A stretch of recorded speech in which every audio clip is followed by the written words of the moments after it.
Berria es el espacio de referencia para la colaboración público-social en Euskadi.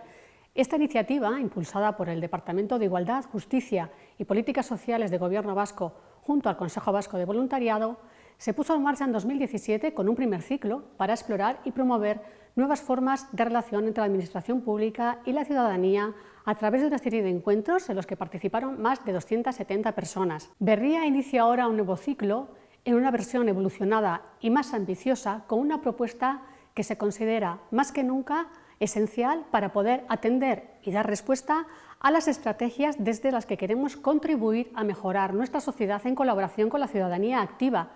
El programa Berria se dirige a técnicos y técnicas de la Administración Pública Vasca y se vertebra en torno a 3 ejes de trabajo. Berria Prestakuntza son actividades de formación para la acción sobre aspectos relacionados con la colaboración público-social.